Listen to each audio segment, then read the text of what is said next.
Tadi nak bantal kursi. Mungkin kalian sudah melihat berita yang satu ini. 4 orang balita terbakar di rumahnya, 3 orang tewas. Mereka ditinggal oleh ibunya untuk membeli makanan selama 2 jam lebih bersama dengan kekasihnya. Peristiwa ini terjadi di Kendari, Sulawesi Selatan. Apa pendapat kalian melihat kejadian ini? Aku mau bertanya kepada ibu-ibu yang masih muda ya, yang anaknya mungkin masih bayi, atau baru pandai merangkak, baru pandai jalan, atau umur 2 tahun, 3 tahun, 4 tahun, atau masih TK, 0 kecil, 0 besar. Beranikah kalian meninggalkan anak kalian di rumah sendirian tanpa ditemani oleh orang dewasa? Atau kepada bunda-bunda lah yang dulunya pernah ketika anaknya masih kecil. Berani enggak? Termasuk aku. Aku tidak berani untuk meninggalkan anakku di rumah sendirian. Jangankan masih balita, kelas 4, kelas 5, kelas 6 SD pun aku tidak berani meninggalkan mereka berlama-lama di rumah sendirian. Sampai SMP, SMA, perguruan tinggi tetap saja kita was-was dengan anak-anak kita, apalagi masih balita. Anak yang belum bisa apa-apa pun masih bayi, kalau kita masak di dapur, kalau aku ya, dulu bolak-balik aku ke dapur walaupun dia tidur. Takut nanti dia itu terbangun, kemudian digigit nyamuk, digigit semut, serangga, atau dia kalau udah pandai merangkak dia berguling dari tempat tidur. Jadi sebagai orang tua itu harus ada rasa khawatir.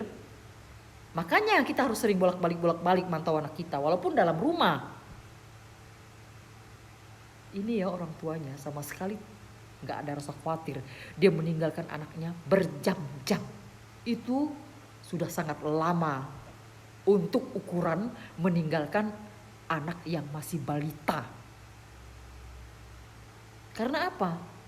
Bahaya itu bukan hanya dari luar saja, termasuk dari dalam sendiri pun bisa bahaya itu. Yang dilakukan mereka sendiri, seperti anak ini ya. Dia main korek api, dia bakar kursi. Mana dia ngerti? Justru karena tidak mengerti itulah makanya kita sebagai orang tua itu harus waspada. Jangan pernah meninggalkan anak kita berlama-lama. Pengalaman aku ketika anakku masih kecil dulu, anakku itu belum pintar merangkak, tapi dia gak tidur. Karena saking khawatirnya aku nebas rumput di belakang. Aku bawa dia, aku masukkan dalam keranjang, aku kasih alas pakai bantal yang agak tebal supaya gak kena gigit semut.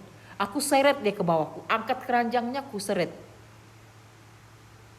Walaupun di rumah itu dia belum bisa ngapa-ngapain, tetap aku khawatir. Takut nanti dia nangis, kemudian kena gigit apalah dia.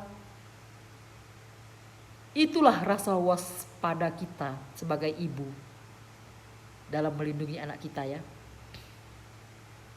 Aku lebih merasa aman ketika anakku itu dekat dengan aku.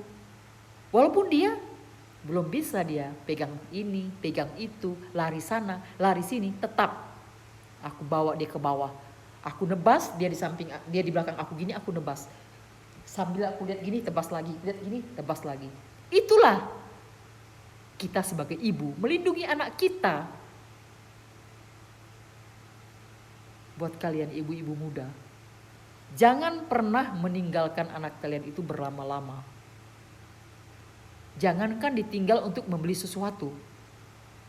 Kita tidur malam aja, kalau anak kita masih bayi atau sedang lasak-lasaknya dia udah pandai merangkak, kita tidurnya itu gak nyenyak, tidur ayam.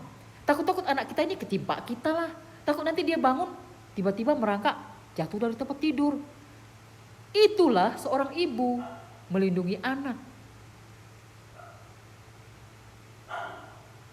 Semuanya sudah terlambat ya. Tidak bisa lagi peristiwa ini dikembalikan seperti semula. Nasi sudah jadi bubur. Pelajaran untuk kalian ibu-ibu yang masih muda, utamakan dulu anak-anak kalian yang masih butuh perlindungan dari ibunya. Kalau sudah seperti ini, tinggal kuatkan hati seperti ibu muda ini ya. Semuanya sudah terjadi. Seharusnya kalau ibu ini berpikir dulu sebelum dia meninggalkan anaknya, maka ini tidak akan terjadi. Anaknya masih kecil itu, dia tidak mengerti apapun. Dia bisa manjat, dia bisa pegang ini itu. Jangankan yang sekecil itu, ketika anak kita sudah SMP, SMA, bahkan perguruan tinggi, kita saja sudah merasa khawatir kalau kita tidak pantau mereka. Contohnya kalau masih SD, mungkin mereka nanti hidupkan kompor, tiba-tiba tidak dimatikan, meledak. Kemudian pegang kabel, kesetrum. Habis itu main HP waktu hujan petir, konslet nanti langsung kena. Nah, itu harus kita awasi walaupun mereka sudah besar, apalagi balita. Ingat, jangan pernah meninggalkan anak kalian yang masih balita berlama-lama, karena penyesalan itu selalu datang belakangan. Ya, ini merupakan pelajaran. Selalu perhatikan anak kalian apalagi masih kecil. Pelajaran untuk kalian ibu-ibu yang masih muda, termasuk kami juga, walaupun anak sudah dewasa tetap kami pantau. Begitulah kasih seorang ibu, selalu dan selalu ingin melindungi anaknya. Itu dia.